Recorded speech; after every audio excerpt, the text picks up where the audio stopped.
Assalamualaikum warahmatullahi wabarakatuh. Alhamdulillah wassalatu wassalamu ala Rasulillah wa ala alihi wasahbihi wa wala wala haula wala quwata illa billah. Alhamdulillah, anak-anak sekalian atau siapapun yang menyaksikan video ini, kita pada kesempatan kali ini akan kembali melanjutkan beberapa materi tajwid yang sebelumnya kita sudah membahas tentang qalqalah, dan alhamdulillah dari hasil tugas yang kemarin sudah dikirimkan atau beberapa hari yang lalu sudah dikirimkan kepada saya. Alhamdulillah bisa disimpulkan bahwa para peserta sudah bisa memahami tentang bacaan qalqalah beserta cara membacanya dan juga tentang pembagiannya. Pada kesempatan kali ini kita akan membahas tentang hukum nun sukun dan tanwin. Ya, saya tuliskan dulu.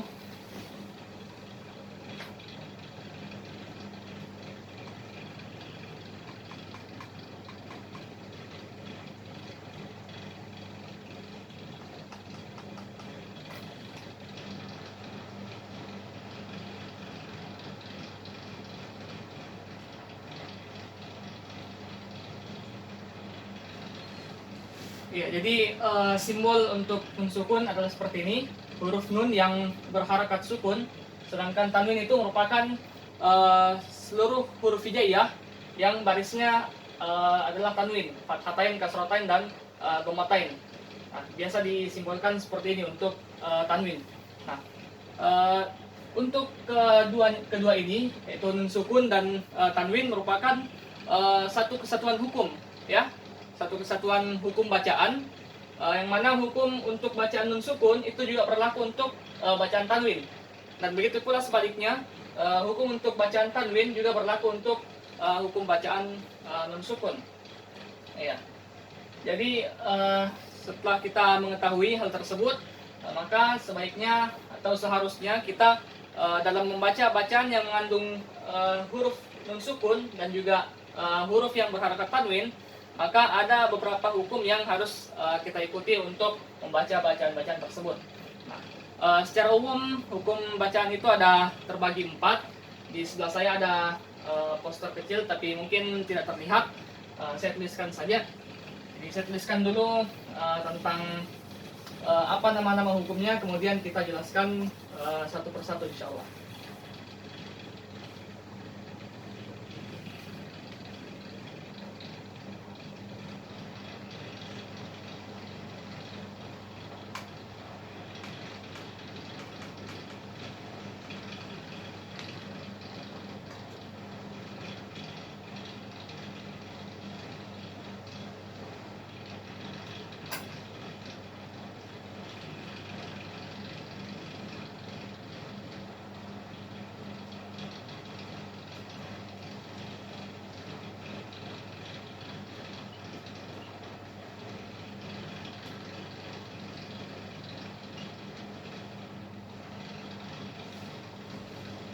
Ya, untuk kesempatan pertama kita akan jelaskan dulu tentang izhar dan ikhfa.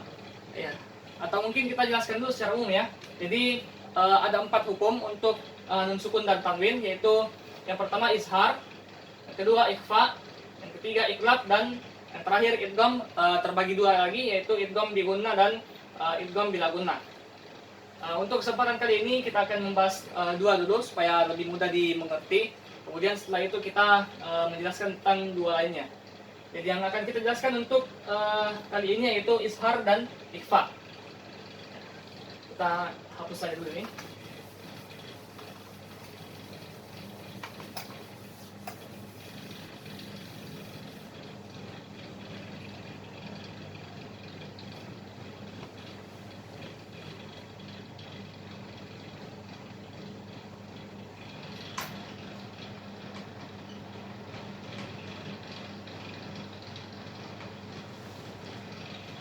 Yang akan kita jelaskan untuk kesempatan kali ini adalah izhar dan ikhfa. Izhar dari artinya dalam bahasa Arab artinya jelas, ya. Jadi bacaan nun sukun atau tanwin yang dibaca jelas. Sedangkan ikhfa artinya dalam bahasa Arab yaitu tersembunyi. Sedangkan untuk pengertiannya dalam pembahasan kali ini yaitu bacaan nun sukun atau tanwin yang tersembunyi. Maksudnya tersembunyi yaitu bunyi nun sukunnya atau bunyi tanwinnya yang tersembunyi, yang ditutupi oleh huruf-huruf ikhfa. Ya, saya tuliskan kembali pengertiannya.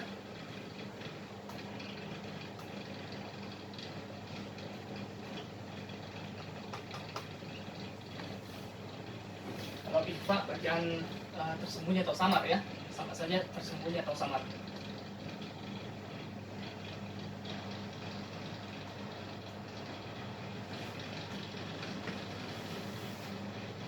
Oke, kita ulang kembali. Jadi izhar bacaan jelas, yaitu huruf nun sukun atau tanwinnya yang jelas. Kemudian ikhfa yaitu bacaan samar, yaitu nun sukun atau tanwinnya yang dibaca samar. Kita masuk di izhar dulu, kemudian kita masuk ke ikhfa. Jadi hurufnya ada 6 huruf, yaitu nun sukun atau tanwin bertemu dengan 6 huruf ini ya. Hamzah atau alif yang berharakat, huruf ha dan ha, kha, ain dan wain ya.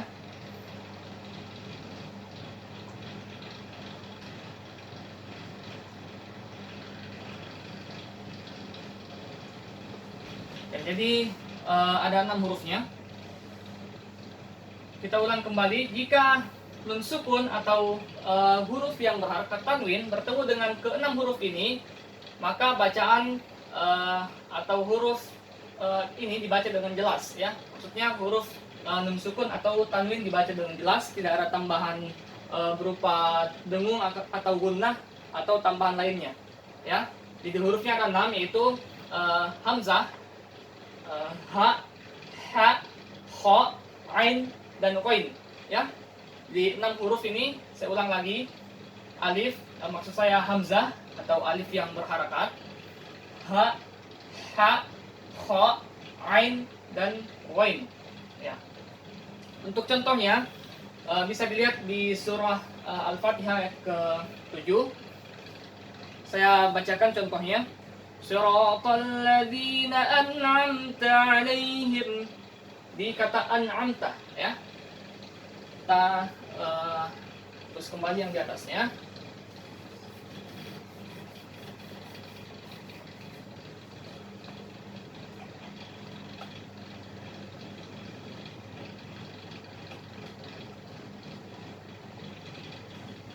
An'amta. Jadi nun sukun bertemu dengan huruf ain ya, yang ini.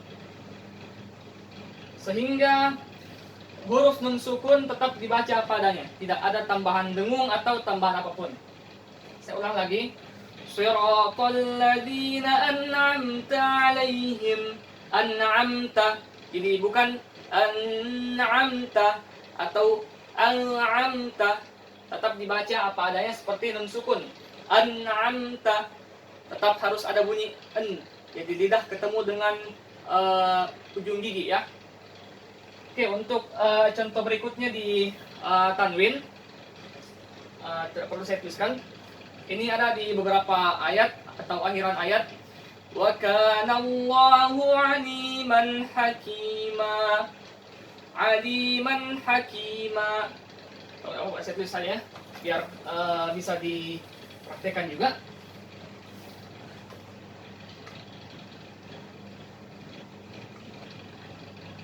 Aliman hakima.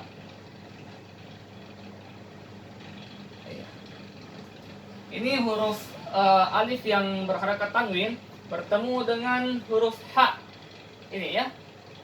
Jadi dibaca tetap apa adanya, bunyi tanwin aliman hakima. Jadi tetap bunyinya seperti aslinya ya. Bukan aliman hakima. Tetap dibaca aliman ya. Sama bunyinya dengan nun sukun. Ya. Terus berikutnya kita pindah ke ikhfa. Ya. Untuk ikhfa atau bacaan samar ini hurufnya cukup banyak. Saya tuliskan dulu hurufnya.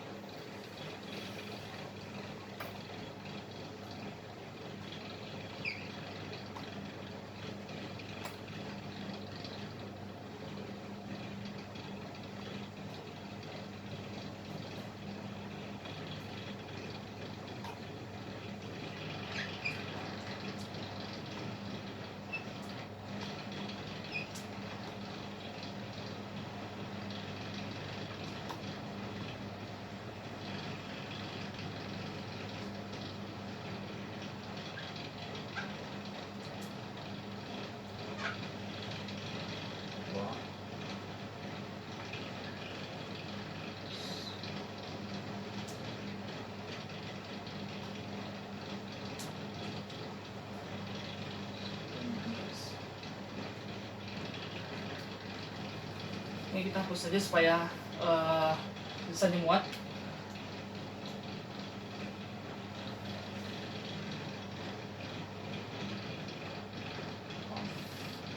Kaf sudah.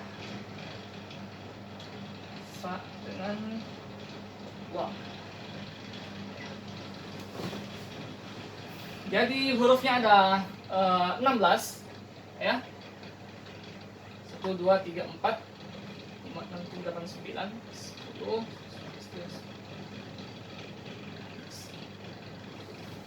Oh iya, ada yang luput ternyata.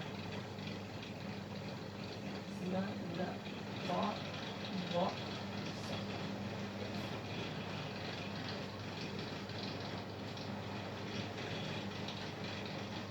Oh ya, 15 ya.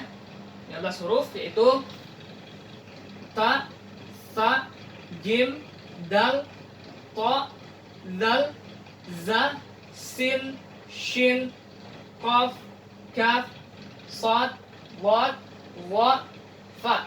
Ya, ada 15 huruf. Jadi untuk hukum nun sukun dan tanwin ini ikhfa yang paling banyak hurufnya. Ya. Kalau mau dihafalkan satu persatu mungkin agak sulit ya.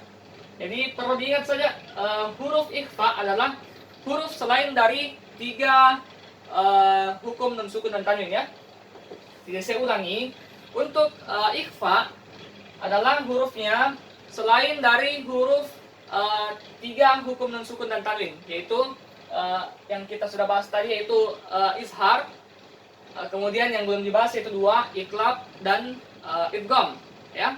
Jadi untuk mudahnya ikhfa adalah huruf selain dari ketiga hukum nun sukun dan tanwin ya. Kita hapus kembali. Jadi nanti untuk materinya akan dikirimkan sebagai pelengkap video.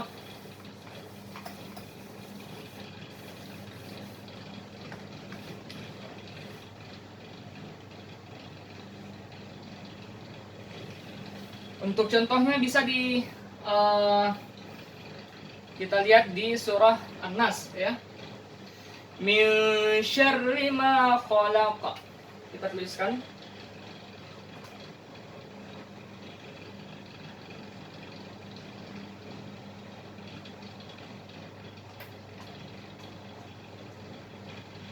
Min syarri huruf nun sukun bertemu dengan huruf shin yang merupakan anggota dari huruf-huruf ikhfa ya, sehingga huruf nun dibaca samar. Huruf nun sukun dibaca samar sehingga berbunyi antara bunyi bunyi nun sukun atau bunyi ya. Saya tuliskan saja. Jadi huruf nun sukun ini akan berbunyi antara ya. Jadi dia didengungkan ya. Didengungkan. Cara penyebutannya kurang lebih seperti ini. Kita ingin menyebutkan huruf en dan eng ya. Jadi seperti eng, tapi lidah kita tidak rapat di rongga mulut ya. Coba saya ulangi. Min syarri ma khalaq. Min syarri. Jadi bukan min syarri ya. Lidah tidak rapat di ujung gigi dan juga tidak seperti bunyi eng ya. saya tirukan. Min syarri, bukan min syarri, ya. Nah, bukan juga min syarri, ya. Kita ambil contoh yang lain, ya. Di surah Al-Baqarah. Wa idh qala rabbuka lil malaikati inni ja'ilun fil ardi khalifah. Ja'ilun fil ardi. Kita tuliskan.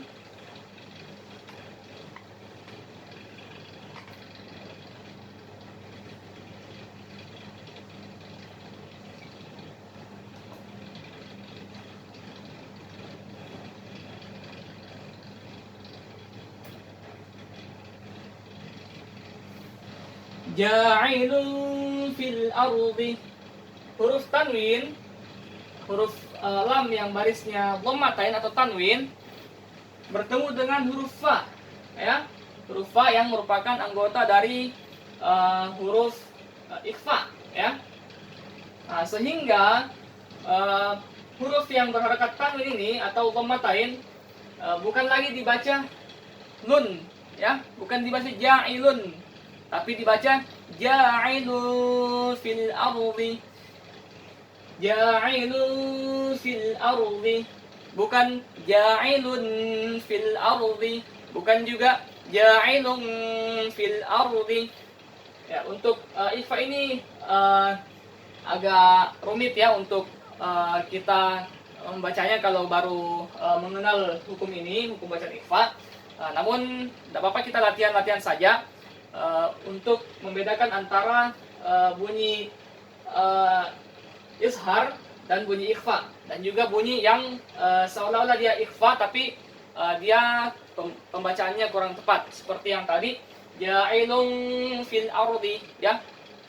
Jadi bukan ja'ilun, ya, bukan seperti ng atau ong, tapi dia hampir mirip dengan itu, tapi tidak rapat antara gigi dan rongga mulut.